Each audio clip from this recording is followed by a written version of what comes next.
नाग कन्या एक लोक कथा।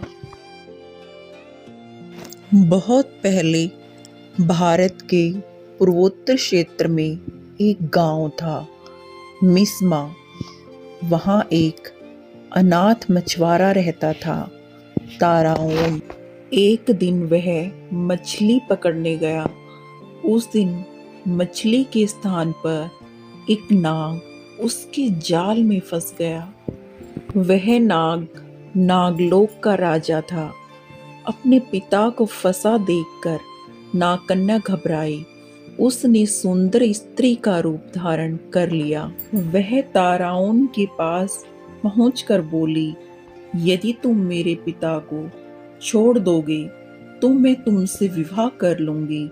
युवक मान गया और नाग को छोड़ दिया। नागकन्या ने उससे विवाह कर लिया। ताराओन और नागकन्या का विवाह गांव वालों को नहीं भाया। उन्होंने यह खबर जाकर राजा को दे दी। राजा ने ताराओन को बुलाकर कहा, तुमने हमारी परंपराओं को तोड़ा है, तुम्हें दंड मिलेगा। कल सुबह मेरे और तुम्हारे मुर्गे के बीच में लड़ाई होगी और जो हारेगा उसे गांव छोड़कर जाना पड़ेगा। युवक डर गया। उसने घर आकर अपनी पत्नी को सारी बात बताई।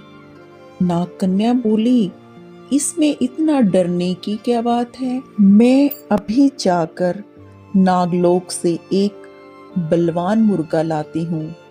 यह कहकर वह नागलोक चली गई। कुछ देर बाद वह मुर्गा लेकर आ गई और दूसरे दिन राजा और ताराओन की मुर्गे आपस में भिड़ गई।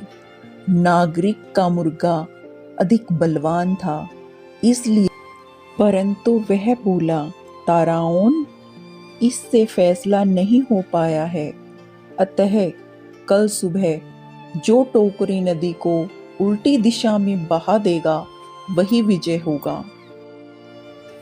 लेकिन ताराओन के लिए लोहित नदी के बहाव को उल्टी दिशा में मोड़ना असंभव था। उसने यह बात जाकर नागकन्या को बताई। उसने अपने पति को हिम्मत बंधाई और उससे कहा कि तुम डरो नहीं, मेरे पिताजी मदद करेंगे। नागकन्या अपने पिता के पास गई। उसने अपने पति की परेशानी अपने पिता को बताई।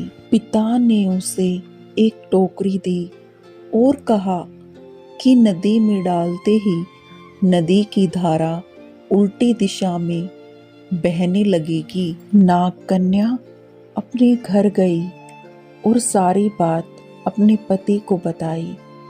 अगले दिन ताराओन ने टोकरी को नदी में डाला तो नदी विपरीत दिशा में बहने लगी। वह खुशी से झूम उठा। उसने खुश होकर राजा से कहा कि मैं जीत गया। शर्तानुसार आपको राज्य छोड़कर चले जाना चाहिए। राजा कहाँ हार मानने वाला था। वह बोला, इस निर्णय को अंतिम नहीं माना जाएगा, अभी युद्ध होगा, इसी युद्ध से निर्णय होगा। अब ताराओन भागा और अपनी पत्नी को सारी बात बताई। नागकन्या फिर से नागलोक गई। वहां से वह सोने का ढोल और एक छड़ी लेकर आई। अगले दिन राजा अपनी फौज के साथ आया। ताराओन को युद्ध के लिए ललकारा। ताराओन पहले से ही तैयार था। राजा और फौज को देखकर नागकन्या ढोल बजाने लगी। ढोल की आवाज से सभी पेड़ पौधे, जानवर, घास पत्ते और सभी नाचने लगे। राजा और सैनिक भी झूमने लगे। अब ताराओन और नागकन्या वहां के राजा रानी बन गई। आज भी अरुणाचल प्रदेश के वंशज ताराओन जनजाति से जाने जाते हैं। फ्रेंड्स, यदि आपको हमारी लोक कथा पसंद आई हो तो कमेंट बॉक्स में ज़रूर बताइएगा। Thank you.